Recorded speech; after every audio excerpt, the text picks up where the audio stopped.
Right, hello everybody, this is Harry J. Martin, and welcome back to BeamNG.drive. Now, in today's video, we are indeed going to be checking out another vehicle mod. The vehicle in question is the Subaru SVX. I'm trying to give you a decent view of the car. And as you can see, it's a unique looking vehicle. It's very 90s. This thing was released in 1991 and had 5 years of production, going through only one generation up to 96.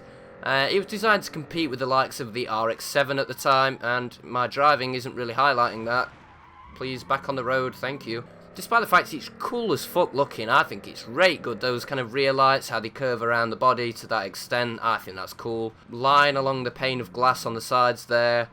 I don't know, just interesting little bits to this vehicle that make it a really unique car in 1991 and continued all the way up to 96. However, it only went through one generation. You'd usually expect probably 2 generations of the same car to come out of a production span of that long, but it wasn't really successful enough for Subaru to deem it necessary to have a second generation made, which is kind of sad really, because I think this is a really cool car. And as you can see, it does get up and go when you want it to. This thing was slightly turbocharged. I don't mean it had half a turbocharger, I just mean it didn't have a massive one, which is enough to get it from 0 to 60 in about 7 seconds, which was on par with roughly the RX-7 of the time. However, in terms of sales, they didn't compete, which is a shame. One thing that's really cool about this, and it kind of is in keeping with Subaru's kind of unique engines they like to produce. Now if I just get that node grabber going up, there we go. You can see this thing is a H engine, and if you don't know what that means, it essentially means there are 2 cylinders there, 2 cylinders there, much like a V-former engine, and then it has 2 cylinders up here as well. So there are 6 in total. It's a 6-cylinder engine, but it's not an inline 6 or a V6, it's a H6. It makes a cool noise, and it gets up and goes like you'd expect, so no complaints in that department for sure. The only thing I'd say that kind of lets this car down is, well, my driving for one, and the automatic transmission. If you're going at half throttle, like, it's kind of hard to demonstrate going around these corners, but if I keep it at half throttle through the corner, maintaining the power, and then try and get on it as we go, the transmission's like deciding, am I a transmission? Am I a toaster? Yes, I'm a transmission. And then it's like, oh yeah, shit, I need to change the gear. And yeah, that's my only issue with this thing. I'd say that's pretty realistic, actually. I mean, this mod does feature realistic performance figures, and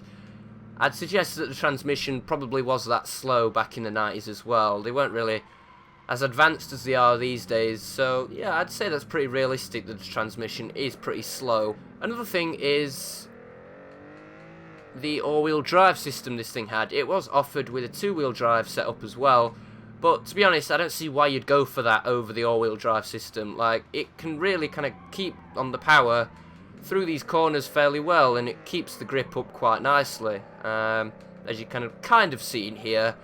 Obviously, I'm kind of just chucking it into the corner and hoping and praying it works, but you get the idea. It does handle a lot better than the 2-wheel drive version. I should point out the 2-wheel drive version is represented in this mod, but I'd see no point in really driving that thing about. It looks the exact same as this, apart from it just doesn't have power to the rear, which just makes it kind of handle worse, you know, so I see no point in really showing that off in today's video. Right then, so what I want to do now is head over to the racetrack, and I do have a little something planned for the racetrack, actually, because this mod does feature kind of a lot of upgradability. It uses a lot of BeamNG stock parts along with some kind of custom parts made for this mod, which is cool in that you can have a lot of things to upgrade. So what we're going to do is we're going to drive into here and pretend this teleports us all the way to the start line. Wow, look at a seamless transition there.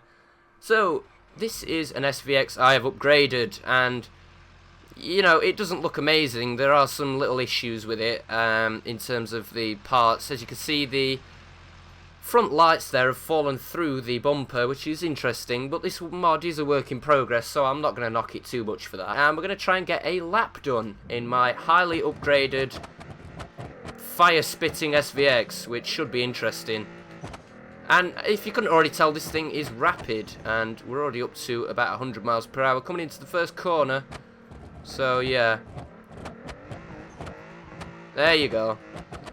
So this thing kind of has the standard upgrades you can do to it, you know, stick the big supercharger or turbocharger on there.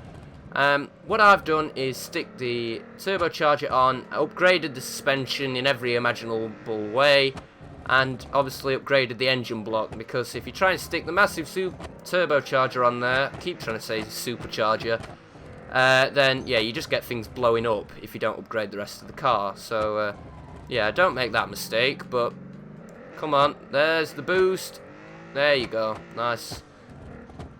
And yeah, this thing is quite the handful to drive, but if you can master it, it does actually become quite the track toy. As you can see, we might get 200 on here the way this is going, actually. Although, we're in 6th, and that is it. Like, we have no more gears, so... Oh, yep, there was 200. Okay, no, yep, we've kind of overrun that, trying to hit 200, haven't we? Okay, we might be able to carry on, actually, because we kind of only just bumped the back of the car. Yeah, he's driving straight, or pretty much straight, so we'll continue with a... slightly beaten up car, and I'm surprised those brake lights still work. That's weird. Look at that. And we'll go for second down the corkscrew. Okay. I don't know how we saved that there. That was pretty incredible angle we had going. Get on the brakes. Take this nice and easy through here. And we've spun it. But you get the idea. This thing is highly upgradable, which is always nice to see, actually, when you can upgrade a mod. And we're back to the slow, boring SVX, which isn't really all that boring, if you ask me. It's still a cool car. And I don't know if I've shown off the interior, actually, so I'm going to do that, regardless of whether I have already. If you turn the lights on, the gauges do light up, as you'd expect. There also is a clock in here, which is cool. And the clock does read to your PC's kind of time, whatever that would read. Mine being 3:05 in the afternoon. I'm not up at 3 in the morning playing BeamNG, although I have done that before. I don't intend on doing it today, so yeah.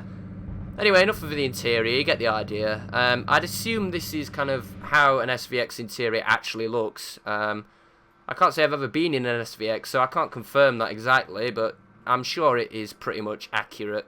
A little issue with this thing is sometimes that it will, well, it will appear to lose its wheels upon a crash. I'll try and get a crash going to kind of demonstrate what I mean. But it's only the textures of the wheels that disappear, which is the most confusing part. So you get the illusion of a floating Subaru, which is interesting. Like, there you go. It's kind of awkward position we're in right now, but you get the idea. So the wheels disappear, but they're still there. Like, if I bring up the node grabber, I can grab the car by the wheel and tear it off. So they're still there, but they're invisible because the textures disappear for some reason. This is a work in progress mod, so I have no issue with that happening. It's something to be expected when you're kind of developing a mod. Little things arise like that, and if you're kind of release it before it's entirely complete, then the people buying, well, not buying, installing it should expect that and not really complain, if you ask me. Right then, I thought I'd take the mad SVX on the street, because why not? And okay, I thought the game was doing the shifting, but apparently it's me, so okay. And yeah, this thing is quite cool. I don't know where the bang and pops have come from, but it does it, and it makes it cool, really cool. Okay, we've kind of overrun that a little bit there. And we've got some kind of tight switchbacks here. We can't really use all the power here. We don't really need this power going through here. But once we get out onto the open road, I will try and floor it for you. Keeping things under control to an extent. There you go. Come on. There's the turbo. So yeah, when you are running this thing at 40 psi boost, you do need to upgrade the entire car, really, for it to be even anything close to drivable. Otherwise, you just, you know, it's just either going to spin out or the engine will blow up because you haven't upgraded that. And I think, there you go. And we're already up to 150 miles per hour, just like that. So this thing is pretty rapid. And over the fence, what are we going to hit? Something. We're actually going to land on the wheels that would be there, but they're not. It's annoying actually, I twatted the front right wheel at the end there, so we're not quite driving straight through here, but I reckon we can get a reasonable speed out of this thing once again. And we'll go up the on-ramp. Oh, that was one hell of a wall ride through there, definitely. But anyway, I think that will do for today's video. I appreciate there's a lot of BeamNG at the moment. I'm really not loving Siege at the moment. I just can't get behind it. And I'm too busy at the moment to be making videos left, right and centre. A little bit pushed for time at the moment. I do apologise for that. Anyway, if you did enjoy it, please do consider dropping a like or perhaps a subscribe. And I shall see you all in the next video you watch, provided it's one of mine. Goodbye.